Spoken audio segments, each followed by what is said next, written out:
अस्सलाम वालेकुम हाज़रीन। बहुत दिनों के बाद राब्ता हुआ है। हम मुहिम लेके चले हुए हैं इस आज़म कैंपस को और मुस्लिम कोऑपरेटिव बैंक को इस इनामदार के चुंगल से किस तरीके से निकालें। इसके सिलसिले से हमने आप लोगों के सामने सच्चाई के साथ में, कागजात के साथ में आपके सामने हमने सारी चीजें पेश की और उसका असर क्या हुआ? उसका असर ये हुआ कि मुस्लिम कोऑपरेटिव बैंक के डायरेक्टर हजरात जाग गए। वहां पे एडवोकेट अय्यूब साहब की लीडरशिप के अंदर वहां पे मुस्लिम बैंक में वहां पर एजिटेशन शुरू हो चुका है, उनके खिलाफ माहौल बन चुका है। उसी तरह इस आजम कैंपस में एमसीई सोसाइटी में, इस एमसीई सोसाइटी में भी आप लोगों को मैं बता दूं कि अभी सवालात पूछ रहे हैं ये इनामदार फैमिली को लोग। वहां के ट्रस्टियान ने भी आंखें खोल ली है। मैं आप लोगों को ये बताने का मकसद ये है कि जनरल बॉडी के अंदर जो रमजान के अंदर ये इनामदार की फैमिली ने और इनामदार ने और तनवीर इनामदार ने और खास करके ये आबिदा इनामदार ने इस कैंपस की जनरल बॉडी रमजान में क्यों ली,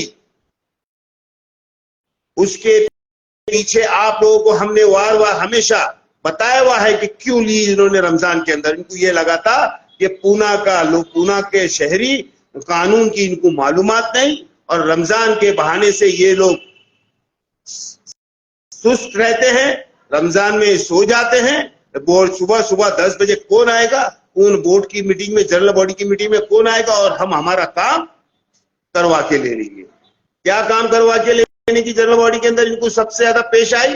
2022 में इन लोगों ने जो कानून, जो रूल एंड रेगुलेशन चेंज करवा के लिए है बगैर जनरल बॉडी के, कोई जनरल बॉडी के एनुअल रिपोर्ट में कोई एजेंडे के ऊपर नहीं, 2021 से लेकर 2025 तक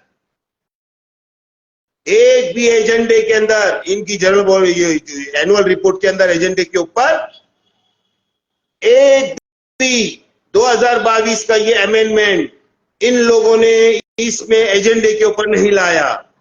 2022 में इलेक्शन जीतने के बाद ये लोगों ने कोई भी बोर्ड की मीटिंग में कोई भी ट्रस्टियान को ये नहीं बताया कि क्या होने वाला है क्या नहीं होने वाला है, सिर्फ उनसे सिग्नेचर ले ली। हाजरीन, इसकी रुदात किस तरीके से हुई मैं आप लोगों के सामने फिर से एक मर्तबा बताने के लिए आया हूं आपके सामने। आपने देखा होगा ये एग्जिबिट नंबर, देखिए क्या है, एग्जिबिट नंबर 1, ये exhibit number 2।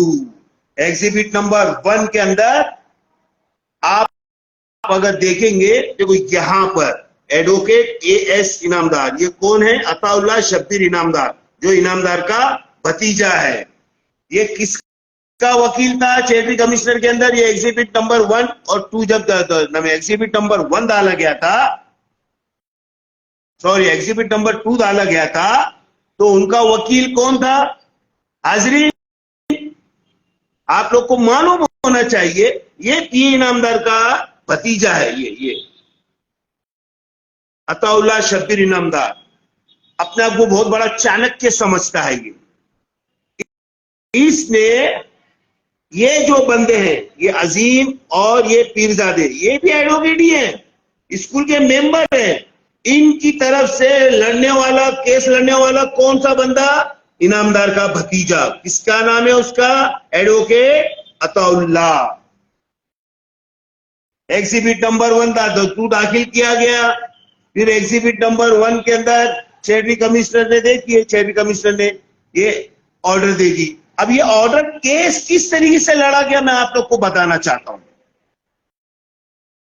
Case chairman commissioner के अंदर ये इनामदार ने किस चालाकी के साथ में लड़ा है आप लोग को आपको मैं उसकी रुदा थोड़ा सा सुनाना चाहता हूँ।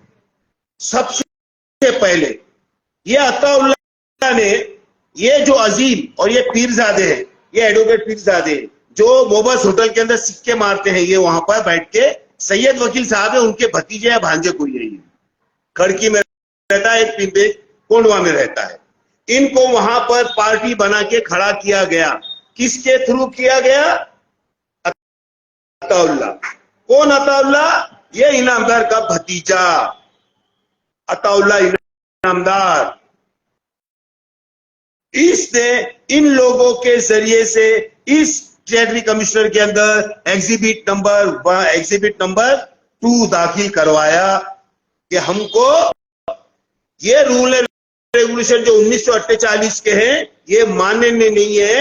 इसके लिए हमको ये जो हम जो एग्जिबिट 2 के अंदर हम आपको बता रहे हैं वो पूरे रूल एंड रेगुलेशन हमको बना के दीजिए, हमको चेंज करना है।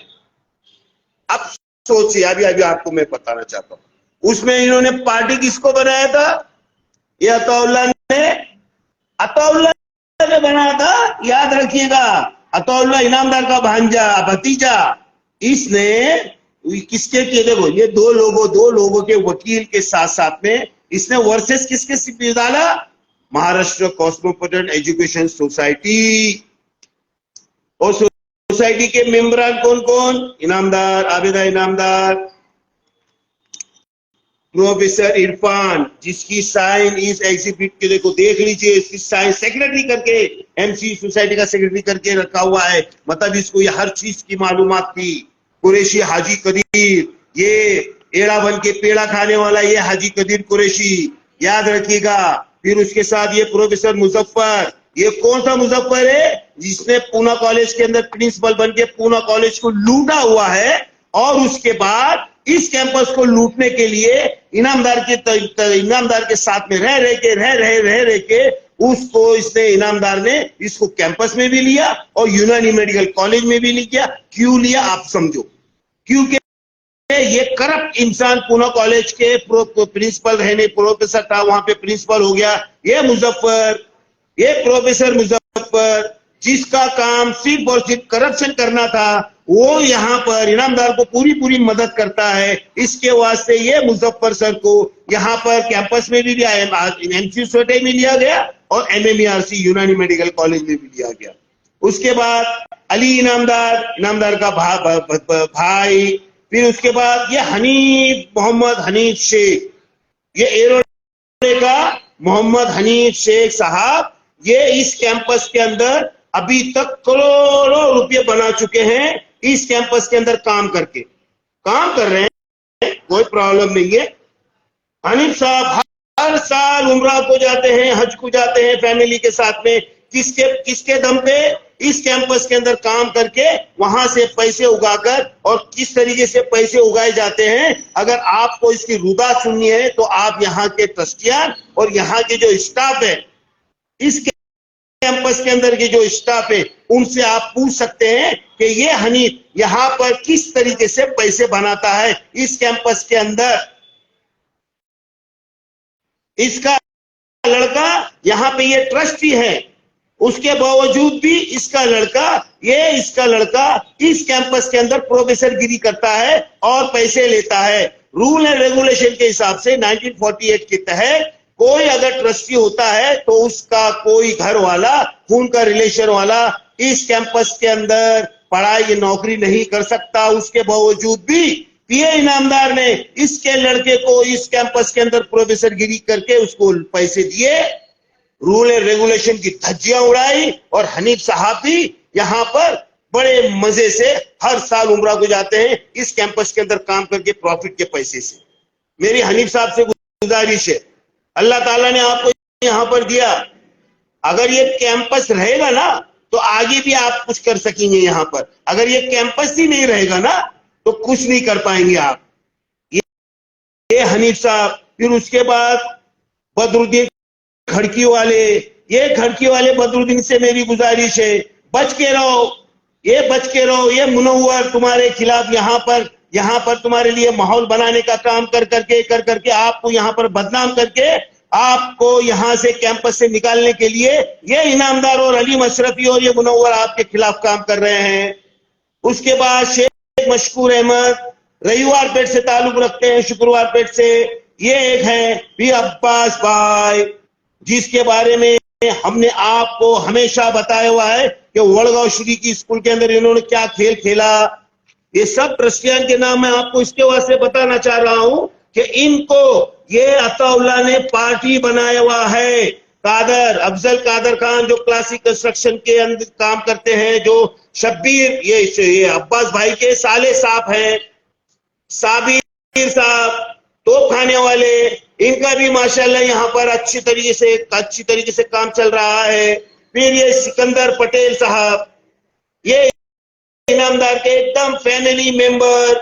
उसके बाद मुमताज पीर भाई कौन, ये आबिदा मैडम की सगी बहन, और इफ्तेकार कौन, ये इनामदार का लड़का। इनको अपन को बनाया हुआ है ये अताउल्लाह ने पार्टी। इनके खिलाफ ये सारे ट्रस्टियान के खिलाफ ये उनकी तरफ से इलेक्शन कोर्ट के अंदर, चैरिटी कमिश्नर के अंदर ये केस लड़ने वाला ये अताउल्लाह शब्बीर इनामदार, जो इनामदार का भतीजा, तरीकेकार देखिए इनके काम करने का। ये एक हो गया। ये एग्जिबिट 2, जब इस केस की जब ये कॉपियां यहां पर आई इस कैंपस के अंदर, समझो एक तरीके से, तो कैंपस की तरफ से पता है आपको कौन इलेक्शन वहां पर चैरिटी कमिश्नर में कौन उसको फेस कर रहा था, कौन सा वकील इसको फेस कर सकता है, आप इमेजिन करें।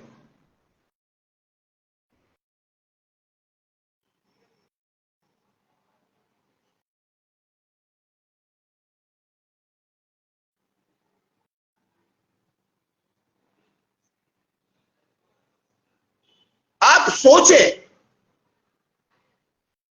पता है कैंपस की तरफ से लड़ने वाला कौन, ये एन अशरफी, अलीम खान अशरफी, जिसको जो इनामदार का भांजा है।